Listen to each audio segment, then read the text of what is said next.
My name is Malena, and today we're going to be reading The Curious Garden by Peter Brown.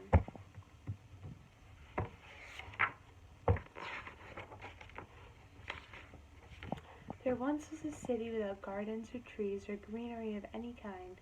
Most people spent their time indoors. As you can imagine, it was a very dreary place. However, there was one boy who loved being outside, even on drizzly days, while everyone else stayed inside.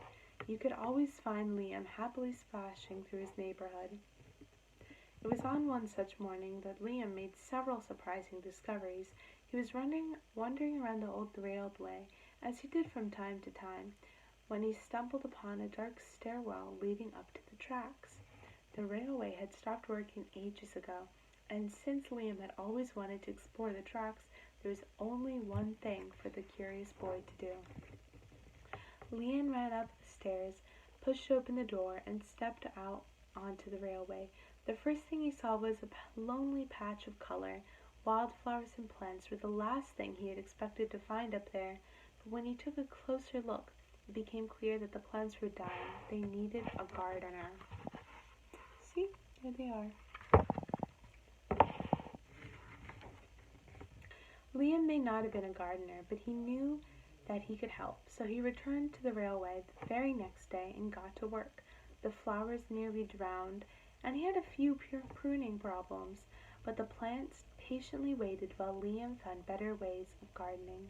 As the weeks rolled by, Liam began to feel like a real gardener, and the plants began to feel like a real garden.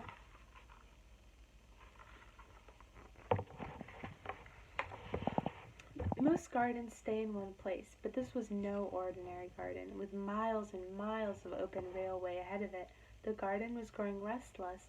It wanted to explore. The tough little weeds and mosses were the first to move. They popped up farther and farther down the tracks, and were closely followed by more delicate plants. Over the next few months, Liam and the Curious Garden explored every corner of the railway. Look at how beautiful.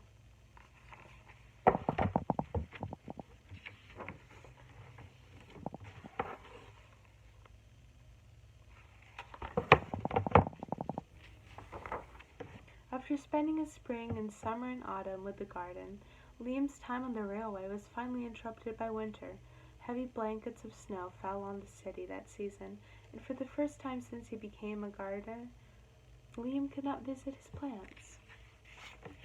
Rather than waste his winter worrying about the garden, Liam spent it preparing for spring. After 3 cold months, the snow finally began to melt, and Liam rolled his new gardening gear onto the railway.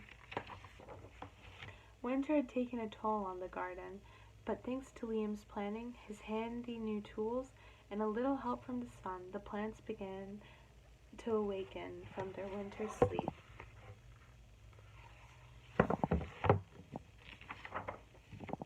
The garden had always wanted to explore the rest of the city, and that spring it was finally time to make its move. Once again, the tough little weeds and mosses set out first. They popped up farther and farther from the railway, and were closely followed by more delicate plants. The garden was especially curious about old, forgotten things. A few plants popped up where they really didn't belong. Others mysteriously popped up all at once. But the most surprising thing that popped up were new gardeners. See?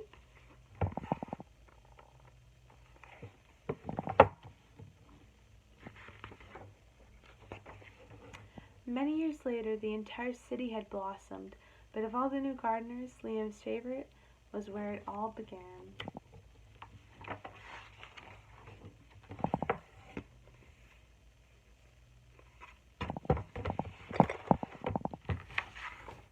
And that's all.